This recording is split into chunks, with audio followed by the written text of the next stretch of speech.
Sarah Martinez had never imagined that her morning routine of checking the shooting range equipment would change her life forever. She was 28 years old, working as a civilian contractor at the Naval Special Warfare Training Facility in California. Her job was simple but important. She maintained the firing line, checked safety equipment, and made sure everything was ready for the elite soldiers who trained there every day. Most people didn't notice Sarah. She preferred it that way. While other contractors tried to chat with the Navy SEALs or show off their knowledge about weapons, Sarah kept her head down and focused on her work. She had grown up around guns. Her father was a retired Marine who taught her how to shoot when she was 12. But she never bragged about it or tried to impress anyone. The morning started like any other. Sarah arrived at the base at 5:30, an hour before the first training session. She walked along the firing line, checking each lane carefully. Lane 1 had a loose target holder that needed tightening. Lane 3 had some brass casings scattered on the ground from yesterday's training. She swept them up and placed them in the recycling bin. As she worked, Sarah thought about her life outside the base. She lived in a small apartment 20 minutes away, shared with her younger sister Maria, who was studying to become a nurse. Their parents had died in a car accident 3 years ago, leaving Sarah to take care of Maria and pay for her education. This job paid well enough to cover their expenses, and Sarah was grateful for it. The first group of trainees arrived at 7 o'clock. Sarah recognized most of them.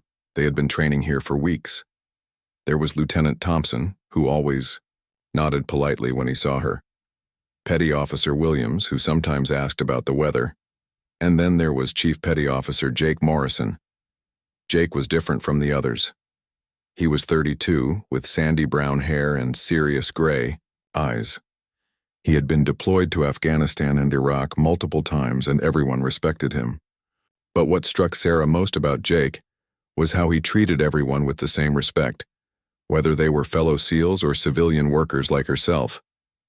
That morning, Sarah was kneeling behind Lane 7, fixing a malfunctioning target mechanism, when she heard raised voices from the other end of the range. She looked up and saw several SEALs arguing with their instructor about a training exercise that had gone wrong the day before. The whole setup was compromised from the start. One of them was saying loudly, "How are we supposed to hit targets accurately when the equipment isn't working properly?" Sarah knew exactly what they were talking about. Yesterday, she had noticed that the electronic target system in lanes 12 through 15 was running slowly, causing targets to pop up and down at irregular intervals. She had reported it to her supervisor, but apparently nothing had been done about it yet. She continued working on her own task, trying not to listen to the argument. But then, she heard Jake's voice, calm and steady above the others. "Maybe we should ask someone who actually knows about the equipment," he said. "Sarah, you've been working on these systems for what, 2 years now?" Sarah froze. She hadn't expected anyone to remember how long she had been working there, let alone Jake Morrison. She stood up slowly, wiping her hands on her work pants. "These electronic targets in the far lanes have a timing issue," she said quietly. "The control box needs to be reset, and probably some of the sensors need cleaning. It would take about an hour to fix properly." The instructor, a gruff man named Sergeant Collins, frowned at her. "That's not your department, Martinez. Your job is just basic maintenance." Sarah felt her face get hot. She knew more about these systems than anyone else on the base. She had studied the manuals in her spare time, and had even figured out how to fix problems that the official technicians couldn't solve. But she wasn't supposed to touch the electronic systems. Jake stepped forward. "With all due respect, Sergeant, if Martinez knows how to fix it, maybe we should let her try. We've got another training session this afternoon, and if the equipment isn't working, it's going to be another wasted day." The other SEALs nodded in agreement. They were frustrated with the constant equipment problems, and they respected Jake's judgment. Sergeant Collins looked annoyed, but he couldn't argue with the logic. "Fine. But if you break something, Martinez, it's coming out of your paycheck." Sarah walked over to the control station, her heart beating fast. She had watched the official technicians work on this system several times, and she had read the technical manual cover to cover. She knew she could fix it, but she had never been given the chance to prove it. She opened the control box and immediately saw the problem. 2 wires had come loose from their connections, probably from vibration during the heavy machine gun training earlier in the week. She carefully reconnected them and then ran a diagnostic test on the computer. The system came back online perfectly. All the targets in lanes 12 through 15 began operating smoothly, popping up and down at the correct intervals. "Well, I'll be damned," Sergeant Collins muttered. "How did you know how to do that?" "I read the manual," Sarah said simply, "and I pay attention when the technicians work on it." Jake smiled at her and Sarah felt something flutter in her stomach. "Looks like we've been underestimating our equipment specialist," he said to the other SEALs. For the rest of the morning, Sarah continued her normal routine, but she noticed that the SEALs were treating her differently. Instead of barely acknowledging her presence, they started nodding when they passed her, and a few even said thank you when she handed them their targets at the end of their shooting session. Jake lingered after the others had left. "That was impressive," he told her. "How long have you been working with electronic systems?" "Since I was a kid," Sarah replied. "My dad taught me about electronics along with shooting. He said a good soldier knows how to fix things, not just break them." "Your dad sounds like a smart man." "He was. He died a few years ago." Jake's expression softened. "I'm sorry. Marine?" "Yes. 2 tours in Iraq." They stood in comfortable silence for a moment. Then Jake asked, "Would you be interested in helping with some of our equipment checks? We've been having problems with more than just the targets. Our radios, night vision gear, even some of the weapon systems have been acting up. The official technicians are good, but they're not here very often. And when something breaks during training, we're stuck waiting for repairs." Sarah was surprised by the offer. "I don't know if Sergeant Collins would approve of that. Let me talk to him, and to my commanding officer. We need people who can solve problems, not just people who follow procedures." As Jake walked away, Sarah felt a strange mix of excitement and nervousness. For the first time since starting this job, someone had noticed her skills and wanted to put them to use.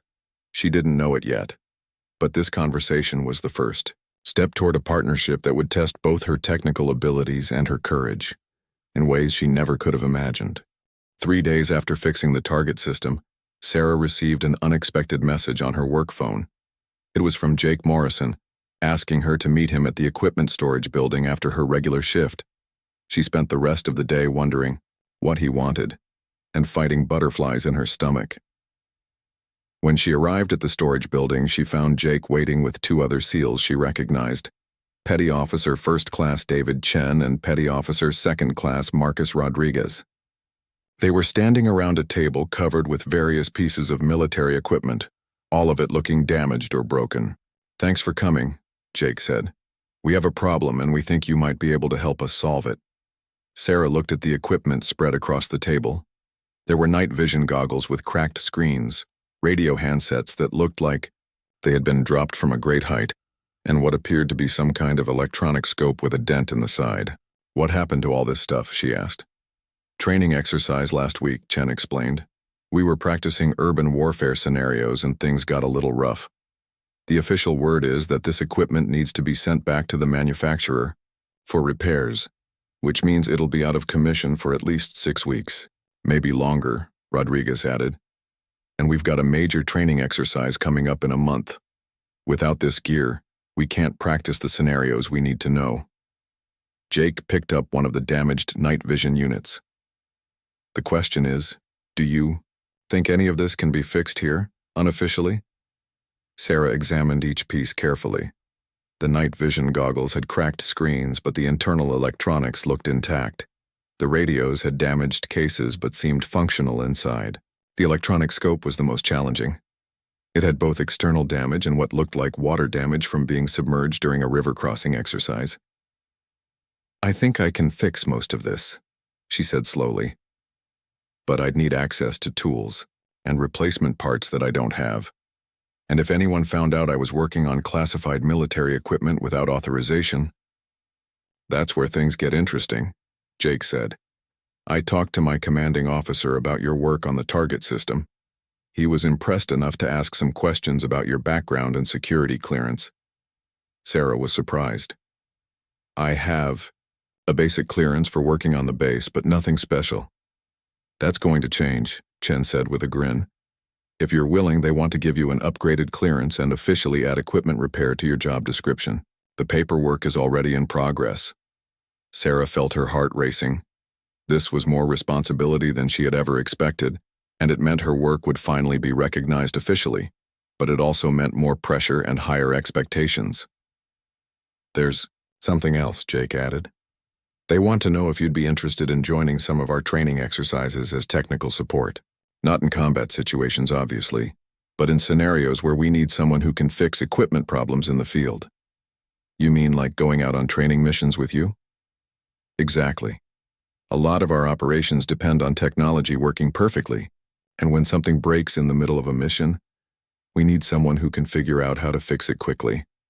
The regular technicians are great, but they're not trained to work under pressure in field conditions. Sarah thought about her sister Maria, who was depending on her steady income to finish nursing school. This opportunity could mean better pay and career advancement, but it could also mean more risk. Can I think about it overnight? She asked.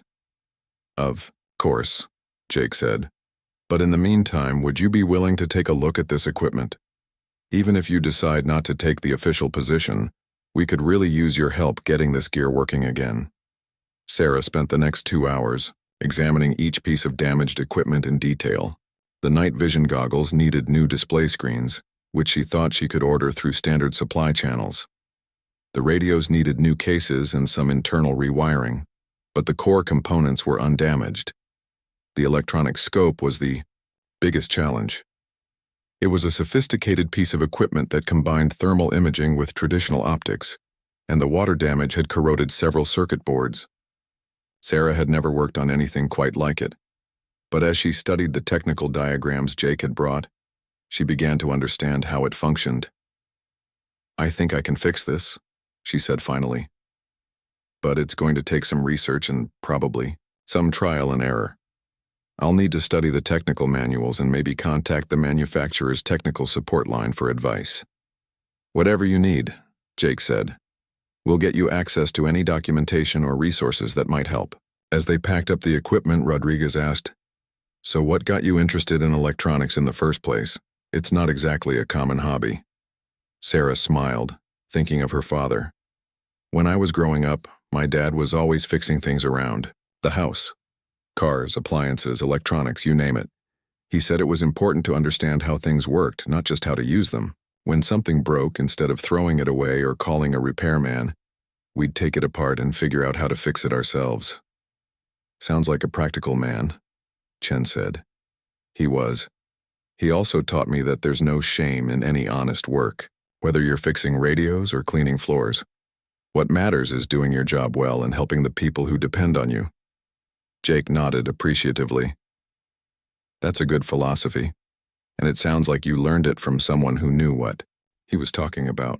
That evening, Sarah went home to her apartment and found Maria studying at the kitchen table, surrounded by medical textbooks and notes. She looked up when Sarah came in. You look excited about something, Maria said. Good day at work? Sarah sat down across from her sister and explained the opportunity she had been offered. Maria listened carefully, asking questions about the increased responsibilities and the potential risks. It sounds like a big step up, Maria said when Sarah finished. Are you worried about it? A little, Sarah admitted. It's more responsibility than I've ever had, and I'll be working directly with the Navy SEALs on training exercises. What if I mess up? What if I can't fix something when they really need me to? Maria reached across the table and squeezed her sister's hand. Sarah, you're the smartest person I know when it comes to fixing things. Remember when our washing machine broke last year and the repair guy said it would cost $400 to fix? You figured out how to do it yourself for $20 in parts. That was different. That was just a washing machine, not military equipment that people's lives might depend on. The principle is the same, Maria said firmly. You understand how things work and you don't give up until you figure out how to fix them. Plus, you've already proven yourself by fixing that target system. They wouldn't offer you this opportunity if they didn't think you could handle it. That night, Sarah lay in bed thinking about her father and the lessons he had taught her. He had always encouraged her to take on new challenges, even when she wasn't sure she was ready for them. Growth happens when you push yourself beyond what you think you can do, he used to say. The next morning, Sarah arrived at work early and found Jake already at the firing range, preparing for the day's training session. She walked up to him and said simply, "I'll do it. I want to take the position and help with the training exercises." Jake smiled broadly. "I was hoping you'd say that. Welcome to the team, Sarah. I think you're going to fit in just fine." As Sarah began her regular maintenance routine that morning, she felt different. For the first time since starting this job, she felt like she was truly part of something important.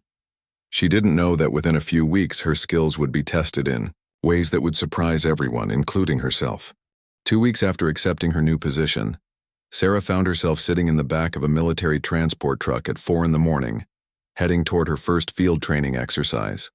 Her upgraded security clearance had come through faster than expected, and the team had decided to include her in a complex simulation that would test both their combat skills and their equipment under realistic conditions. The exercise was taking place in a remote area of the Mojave Desert, where the military had constructed a mock village complete with buildings, vehicles, and civilian actors playing various roles. The scenario involved rescuing hostages from a terrorist compound while maintaining communication with headquarters and documenting evidence for later analysis. Sarah's job was to stay in the command post and monitor the team's equipment remotely, troubleshooting any problems that arose during the mission. She had spent the previous week studying the technical specifications of every piece of gear the team would be using, from their encrypted radios to their helmet-mounted cameras. Sitting across from her in the truck, Jake reviewed the mission plan one more time. "Remember, this is just training, but we treat it like the real thing. That means when something goes wrong, and something always goes wrong, we need solutions fast." "What's the most common equipment failure you see in these exercises?" Sarah asked. "Communication problems," replied Chen, who was checking his radio headset. "Sand gets into everything out here, and the heat plays hell with electronics. Last month we lost radio contact with headquarters halfway through a mission because someone's battery pack overheated." "That's why you're here," Rodriguez added. "The regular tech support guys know their stuff, but they're back at the base. If we lose comms in the middle of a real operation, we need someone who can figure out a fix on the spot." The command post was a large tent equipped with multiple computer screens, communication equipment, and monitoring devices that would track the team's progress throughout the exercise. Sarah spent the first hour familiarizing herself with the setup, testing each system and making notes about potential problems she might encounter. At 8 o'clock, the exercise began. Jake's team of 6 SEALs approached the mock village from the east, while a second team provided overwatch from a ridge to the north. Sarah watched their progress on multiple screens, monitoring everything from their heart rates to the status of their equipment. For the first 2 hours, everything went smoothly. The teams moved into position, identified the target building, and began their approach. Sarah watched through their helmet cameras as they cleared rooms one by one, communicating with hand signals and whispered radio calls. Then suddenly, she lost video feed from Jake's camera. "Command, this is Bravo 1. Jake's voice came through the radio, but the signal was weak and distorted. "We have a problem with visual confirmation. Camera system appears to be malfunctioning." Sarah quickly pulled up the diagnostic data for Jake's equipment. His helmet camera was still transmitting, but the signal was being corrupted somewhere in the chain. She traced the problem through the system and discovered that the portable relay station they were using to boost the signal back to command was overheating in the desert sun. "Bravo 1, this is command," Sarah spoke into her microphone. "Your camera is working fine, but we're having issues with the relay station. The unit is overheating and causing signal corruption." "Can you fix it from there?" Jake asked. Sarah looked at the relay station's control panel. She could shut it down to let it cool, but that would mean losing all communication with the team for at least 20 minutes. In a real operation, that could be fatal. "I need to go out and fix it manually," she said to the exercise controller, a senior officer who was observing the training. He frowned. "That's not part of the plan. You're supposed to provide remote support only." Sir, if this were a real mission, someone would have to fix that relay, or the team would be operating blind, Sarah said respectfully. Isn't the point of training to prepare for real-world situations? After a moment's consideration, the controller nodded. Go ahead, but you'll need an escort for safety. 5 minutes later, Sarah was running across the desert toward the relay station, accompanied by a security specialist who would provide cover while she worked. The station was a metal box about the size of a small refrigerator, sitting on a tripod in the middle of a flat area, with no shade. As soon as she opened the case, Sarah could feel the heat radiating from the electronics inside. The cooling fans were working, but they weren't designed for the extreme desert conditions. She quickly identified the problem. Dust and sand had clogged the air intake vents, causing the internal temperature to rise beyond safe operating levels. Working. Quickly, she used compressed air from her toolkit to clear out the vents and then reposition the station so it was partially shaded by a nearby rock formation. The internal temperature began dropping immediately. Command, this is Bravo 1. Jake's voice came through clearly as the video feed resumed. Visual confirmation restored. Nice work, Command. Sarah felt a surge of pride as she watched the team complete their mission successfully. They rescued the hostages, secured the compound, and extracted without casualties. When they returned to the command post 2 hours later, Jake sought her out immediately. That was excellent thinking out there, he told her. Most people would have just accepted the equipment failure and worked around it. You found a way to fix the problem and keep the mission on track. It wasn't that complicated, Sarah said, though she was pleased by the compliment. The system was doing exactly what it was supposed to do, protecting itself from overheating. It just needed some help dealing with conditions it wasn't designed for. The exercise controller approached them, carrying a clipboard with evaluation forms. Martinez, I have to say that was impressive work today. Quick thinking, practical solution, minimal disruption to the mission. How long have you been doing field technical support? This was her first time, Jake said before Sarah could answer. The controller raised his eyebrows. Really? Well, you handled it like a veteran. We're going to include your performance in our after-action report. Good work. That evening, as the team sat around a campfire eating military rations and reviewing the day's events, Sarah found herself truly feeling like part of the group for the first time.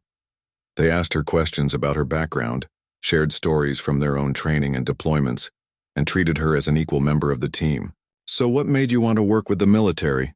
Rodriguez asked. It's got to be different from civilian electronics work. My father always said that the most important work is work that helps people, Sarah replied. When he was deployed, he knew that people back home were supporting him, making sure he had the equipment and supplies he needed to do his job safely. I guess I wanted to be one of those people.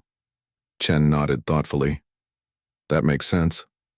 A lot of people think military operations are just about the guys pulling triggers, but really it's about the whole support structure. Logistics, communications, maintenance, intelligence. Everyone has to do their job perfectly or the whole thing falls apart. Your dad would be proud of what you did today, Jake said quietly. You kept the team connected and operational when it mattered, in a real mission that could save lives. As Sarah looked around the campfire at the faces of her new teammates, she realized that something fundamental had changed in her life. For the first time since her parents died, she felt like she was part of something bigger than herself, contributing to a mission that truly mattered. She didn't know that in just a few days, she would face a challenge that would test not only her technical skills but also her courage under pressure. The training exercise had been just the beginning of her journey with Jake's team, and the real tests were still to come. Sarah was reviewing equipment maintenance reports in her small office when Jake burst through the door, his face grim and urgent. It was 7:30 on a Tuesday morning, and she had never seen him look so serious. We need you, he said without preamble. There's been an incident and we're deploying in 4 hours. Sarah's stomach dropped. Deploying? You mean an actual mission? A commercial cargo ship was hijacked yesterday evening about 200 miles off the California coast. 12 crew members are being held hostage by what appears to be a well-organized group of pirates. The Coast Guard and Navy are coordinating a response, and our team has been called in to handle the boarding operation. Sarah stared at him, trying to process what he was saying. But I'm just technical support. I've only been on one training exercise. That's exactly why we need you, Jake said, sitting down across from her desk. This isn't a routine operation. The pirates have sophisticated jamming equipment that's blocking most radio frequencies. They've also disabled the ship's GPS and communication systems. Our normal tech support team is already deployed overseas, and the backup team won't be available for another 12 hours. What exactly would you need me to do? Stay on the command vessel and monitor our communications and equipment. If something goes wrong, and in an operation like this something usually does, we need someone who can figure out how to fix it quickly. The pirates are demanding a ransom, but intelligence suggests they're planning to scuttle the ship regardless of whether they get paid. Sarah felt her hands trembling slightly. This was completely different from a training exercise in the desert. Real people's lives were at stake, including Jake and his team. I don't know if I'm qualified for something this important, she said honestly. Jake leaned forward, his gray eyes intense. Sarah, do you remember what you told me about your father? That the most important work is work that helps people? This is that work. Those 12 crew members need us to succeed, and we need you to help make that happen. 2 hours later, Sarah found herself on the deck of a Navy destroyer, watching the endless expanse of the Pacific Ocean stretch out in all directions. The command center was more sophisticated than anything she had worked with before. Banks of computers, satellite communication equipment, and monitoring systems that could track everything from weather patterns to enemy radar signatures. The mission briefer, a Navy intelligence officer, spread out photographs and technical diagrams on the table in front of the assault team. The ship is a container vessel called the Pacific Dawn. She's carrying automotive parts and electronics from Asia to Long Beach. The pirates took control around 6 p.m. yesterday and immediately began broadcasting demands for $5 million in cryptocurrency. What do we know about their capabilities? Jake asked. They've got at least 6 people on board, possibly more. They're using military-grade jamming equipment to block communications, and they appear to have some knowledge of the ship's technical systems. They've disabled the engines and are running on auxiliary power only. Sarah studied the technical diagrams of the ship. It was a massive vessel, over 800 feet long, with multiple levels and hundreds of shipping containers stacked on deck. Finding and neutralizing the pirates would be like searching a floating city. What about the crew? Chen asked. They're being held in the ship's mess hall on Deck 3. We have thermal imaging that shows at least 12 heat signatures in that area, but we can't confirm their status. The plan was straightforward but risky. Jake's team would fast rope onto the ship from a helicopter, while a second team would board from the water using small boats. They would have to locate and neutralize the pirates while ensuring the safety of the hostages. Sarah's job was to maintain communication with both teams and monitor their equipment status from the command vessel, which would stay several miles away to avoid detection. She had studied the technical specifications of every piece of gear the teams would carry, from their encrypted radios to their night vision equipment. As the afternoon wore on, the tension in the command center grew. Weather reports showed that a storm front was moving in from the west, which would make the helicopter insertion much more dangerous. The pirates had also begun making increasingly erratic radio transmissions, suggesting they might be losing patience with the negotiation process. At 4 o'clock, the operation launched. Sarah watched through satellite imagery as the helicopter approached the cargo ship, fighting against strong winds and rough seas. The thermal cameras showed the pirates moving around the ship's superstructure, but their exact locations were difficult to determine. Overwatch 1, this is Bravo Team. Jake's voice crackled through the radio. Beginning approach to target. Weather conditions are worse than expected. Copy Bravo Team, Sarah responded. All systems showing green.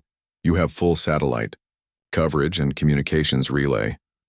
The helicopter hovered over the ship's deck as Jake's team prepared to fast rope down. Sarah could see everything through the bird's-eye camera feed. The massive containers stacked like building blocks, the narrow walkways between them, and the choppy gray ocean all around. 30 seconds out, the helicopter pilot announced. Then, everything went wrong at once. A burst of static filled Sarah's headset, followed by an electronic screech that made her wince. On her monitors, she watched the satellite feed dissolve into interference patterns. The radio channels went silent, except for a high-pitched whining noise. "They've activated some kind of electronic warfare system," the intelligence officer said grimly. "Our communications are being jammed across multiple frequencies." Sarah stared at her screens in horror. Somewhere above that cargo ship, Jake and his team were rappelling into a combat zone with no way to communicate with their support team. If something went wrong, she wouldn't even know about it until it was too late. "Can we break through the jamming?" the mission commander asked. "Not with conventional methods," the communications officer replied. "Whatever they're using is more sophisticated than we expected. It's blocking everything from satellite communications to short-range tactical radios."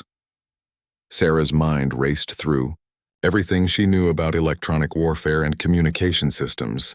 The pirates were using a broadband jammer that was overwhelming their radio frequencies, but there might be a way to work around it.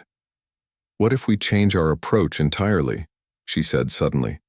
"Instead of trying to punch through their jamming, what if we use a frequency range they're not blocking?" The communications officer looked skeptical. "Such as?" "Emergency maritime frequencies. They wouldn't block those because they need to maintain contact with any ships that might respond to their ransom demands. If we can modify our equipment to transmit on those frequencies, it's worth a try," the mission commander said. "How long would it take?" Sarah was already opening her toolkit and pulling out equipment manuals. "Give me 20 minutes. As she worked frantically to reprogram the communication equipment, Sarah thought about Jake and his team somewhere on that ship, fighting an enemy they couldn't see while cut off from all support. Everything depended on her ability to reestablish contact before it was too late. The next 20 minutes would determine whether her first real mission would end in success or disaster. Sarah's hands moved quickly across the communication console, rewiring connections and reprogramming frequencies while the clock ticked away precious minutes. Around her, the command center buzzed with tense activity as officers tracked the storm, moving in from the west and monitored radar signatures around the hijacked cargo ship. 18 minutes after losing contact with Jake's team, Sarah finally heard a weak signal breaking through the static. "Command, this is Bravo. Can anyone hear us?" Jake's voice was barely audible through the interference, but it was the most beautiful sound Sarah had ever heard. "Bravo team, this is Command," she responded immediately. "We hear you. What's your status?" "We're on Deck 7 of the superstructure, but we've got problems. The pirates were waiting for us. This was a trap. They knew we were coming." Sarah felt her blood run cold. "Are you injured? How many hostiles?" "Rodriguez took a bullet in the shoulder, but he's mobile. We count at least 8 pirates, possibly more. They've got automatic weapons, and they know the ship's layout better than we do." The mission commander leaned over Sarah's shoulder. "Ask them about the hostages." "Bravo team, what's the status of the crew members?" Sarah asked. "We haven't reached them yet," Jake replied.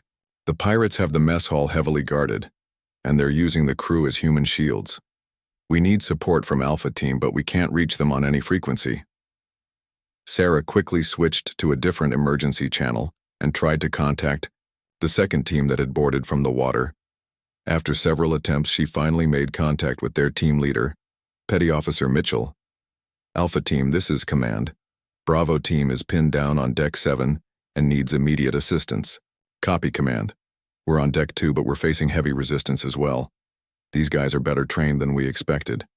They're using military tactics and communication." As Sarah coordinated between the two teams, she noticed something troubling on her equipment monitors. The power levels in Jake's radio were dropping faster than they should be. The emergency frequency modification she had made was working, but it was draining battery power at twice the normal rate. "Bravo team, be advised that your radio batteries are draining quickly on this frequency," she warned. "You probably have about 30 minutes of communication time left." "Understood," Jake replied. "We're going to try to reach the hostages.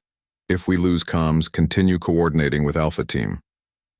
For the next 20 minutes, Sarah orchestrated one of the most complex operations she had ever been involved in. She guided Alpha Team through the ship's lower levels, helping them avoid pirate patrols by monitoring thermal imaging data. Meanwhile, she provided Jake's team with intelligence about enemy positions and safe routes toward the mess hall where the crew was being held. The storm was making everything worse. The ship was rolling heavily in the rough seas, making movement difficult for both teams. The satellite imagery was being disrupted by rain clouds, and the helicopter providing overwatch had to pull back to a safer distance. "Command, this is Bravo Team." Jake's voice came through with increasing static. "We've reached the mess hall level, but there's a problem. The pirates have rigged the entire area with explosives. If we try to breach the room, they'll blow it. Up with the hostages inside." Sarah felt her stomach drop. "Can you disarm the explosives?" "Negative.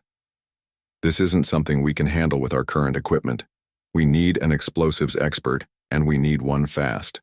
The mission commander looked grim. "The nearest EOD team is 4 hours away. These people don't have 4 hours." Sarah stared at her monitors, thinking frantically. She had studied explosive devices as part of her expanded security training, but she had never worked with them in a real situation. However, she knew that most improvised explosive devices followed basic principles, and if she could see what the pirates had set up, she might be able to guide Jake through disarming them. "Bravo Team, can you get eyes on the explosive devices? I need to see what we're dealing with." "Stand by," Jake replied. A few moments later, her screen flickered as Jake activated his helmet camera and pointed it at the mess hall entrance. Sarah could see wires running along the doorframe, connected to what appeared to be blocks of plastic explosive. "It's a basic tripwire system," she said, studying the setup carefully. "The explosives are connected to the door mechanism, but there should be a control box somewhere that's managing the whole system. If we can find it and disable it, the charges should be safe to remove." "I see something," Jake said, moving his camera view. "There's a metal box mounted on the wall about 10 feet from the door, multiple wires running into it." Sarah zoomed in on the image. It was a simple electronic detonation controller, the kind used in mining operations but modified for remote activation. "That's it, but Jake, I need you to understand something. If I'm wrong about this, people are going to die." "If we don't try, they're going to die anyway," Jake replied without hesitation. "Tell me what to do." Sarah took a deep breath and began talking Jake through the disarming process step by step. First, he had to identify the main power cable and carefully disconnect it without triggering the backup system. Then he needed to locate and cut the detonation wires in a specific sequence to prevent any accidental activation. "The red wire is the primary detonator," she instructed, watching through his camera as Jake's hands worked carefully with wire cutters.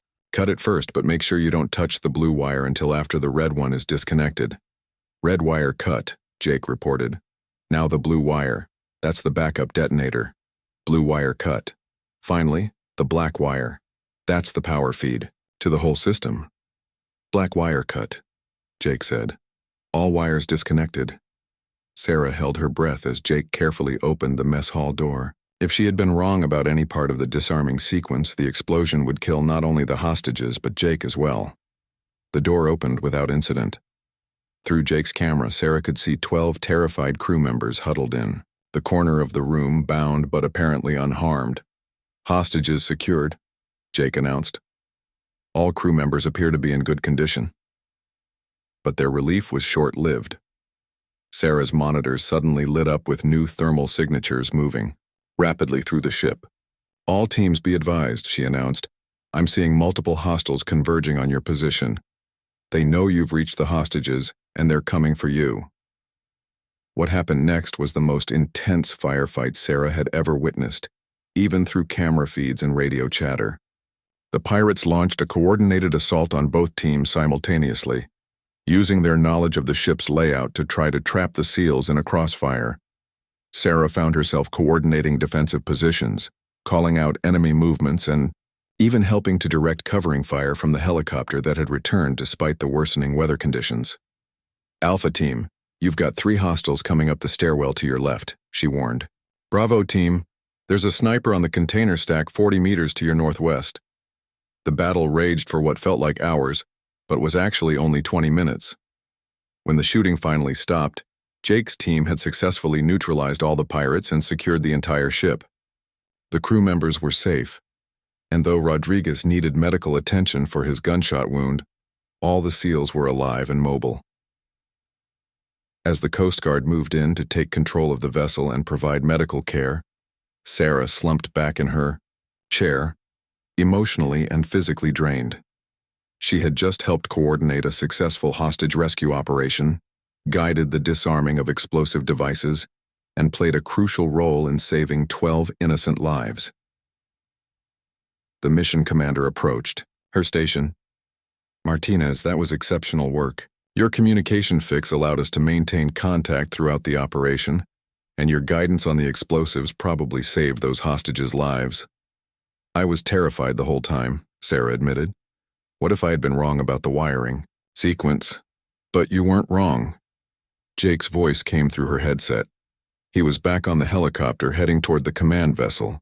"You trusted your training and your instincts, and you made the right call under extreme pressure. That's what separates good technical support from great technical support." As Sarah watched the sun setting over the Pacific, painting the sky in brilliant oranges and purples, she realized that something fundamental had changed within her. She was no longer just someone who fixed equipment and maintained firing ranges. She had become an integral part of a team that protected innocent people and confronted dangerous situations that most civilians would never even know about. But the biggest test of her courage and skills was still ahead of her, waiting in a situation that would push her far beyond anything she had experienced so far. 6 weeks after the cargo ship rescue, Sarah thought her life had finally settled into a new normal. She was officially recognized as a specialist in field technical support. Her security clearance had been upgraded again, and she had successfully supported 3 more training exercises without any major incidents. She felt confident in her abilities and proud of the work she was doing.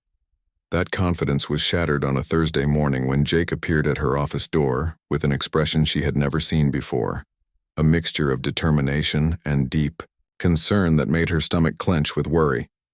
"We have a situation," he said, closing the door behind him. "I can't give you all the details, but I need to know if you're willing to go beyond anything we've ever asked of you before." Sarah set down the equipment manual she had been reading. "What do you mean?" "There's been a terrorist attack on a research facility about 60 miles inland. The facility was working on classified defense projects, and the attackers have taken several scientists hostage. Intelligence suggests they're trying to access computer systems containing sensitive information about weapons technology." "That sounds like a job for the FBI or local SWAT teams," Sarah said. "It would be, except for one problem. The terrorists have sophisticated electronic countermeasures, and they've essentially turned the entire facility into a dead zone for communications and surveillance. Every law enforcement agency that's tried to get close has lost contact with their teams." Sarah felt a chill run down her spine. "And you want me to help establish communications?" "More than that," Jake said, sitting down across from her. "We need you to come with us into the facility. The electronic interference is so strong that remote support won't work.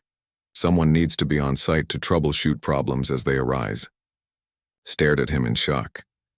"You want me to go into an active combat zone?" "Jake, I'm not a soldier. I don't have combat training." "I know it's a lot to ask," Jake said gently. "But Sarah, we've worked together for months now. You've proven yourself in every situation we've faced. You kept us connected during the cargo ship rescue. You figured out how to disarm those explosives, and you've never failed to solve a technical problem when we needed you to.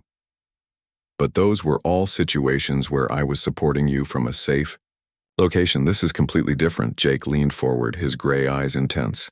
"The hostages include Dr. Elena Vasquez, who's one of the leading experts in defensive cybersecurity for the military. If the terrorists access her research, it could compromise security systems that protect everything from military bases to nuclear facilities. The stakes couldn't be higher." Sarah thought about her father and the values he had taught her. He had always said that courage wasn't the absence of fear, but doing what needed to be done despite being afraid. Still, this was asking more of her than she had ever imagined possible. "What exactly would my role be?" she asked. "You'd stay with the command element, about 100 meters behind the assault teams.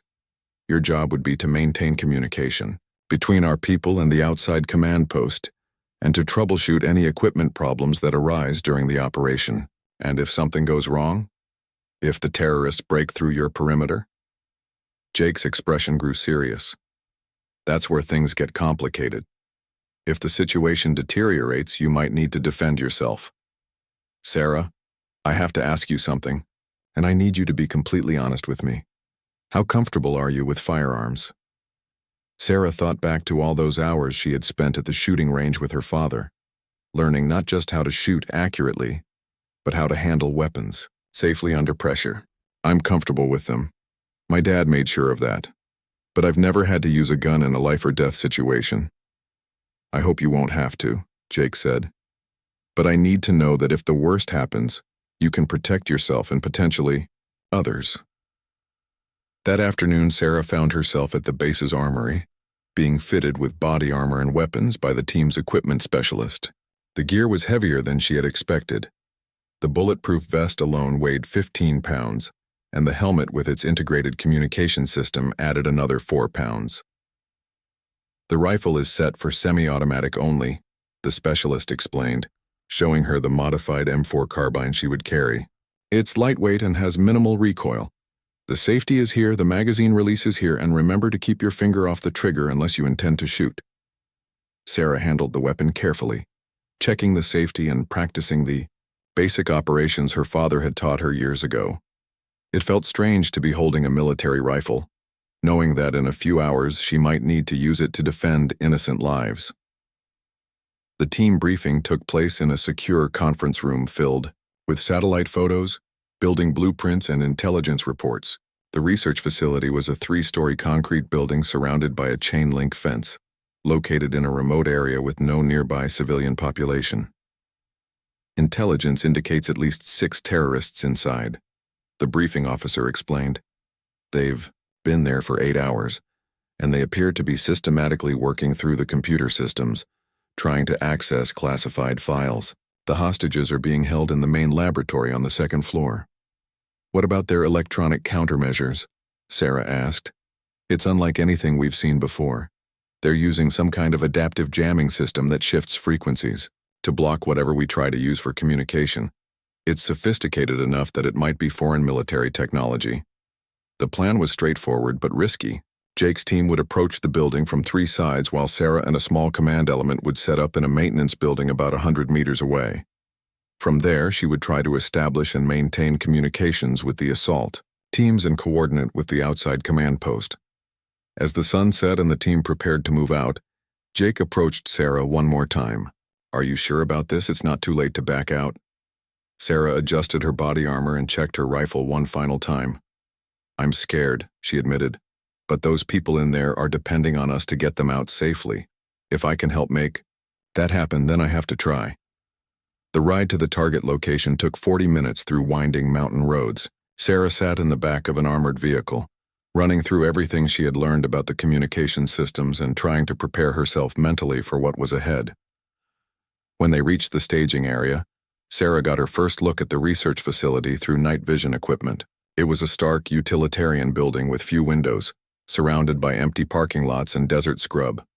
Lights were visible in several windows, indicating that the terrorists were still active inside. Remember, Jake said as his team prepared to move toward the building. Maintain radio contact at all costs. If we lose comms, the whole operation falls apart. Sarah nodded, settling into position at the communication console that had been hastily set up in the maintenance building. Around her, the command element monitored thermal imaging displays and tracked the movements of Jake's team as they approached the facility. Then, as the assault teams reached the perimeter of the building, Sarah's equipment screens went blank. The terrorists had detected their approach and activated their jamming system. In an instant, she was cut off from Jake and his team just as they were about to enter the most dangerous phase of the operation. But this time Sarah was ready. She had spent weeks developing countermeasures for exactly this situation, and now she would find out if her preparations were enough to overcome the most sophisticated electronic warfare system she had ever encountered. The fate of the hostages, and possibly the security of critical military systems, now depended on her ability to outthink and outmaneuver an enemy who had every technological advantage. As Sarah began implementing her backup communication plan, she realized that everything she had learned and experienced over the past months had been preparing her for this moment.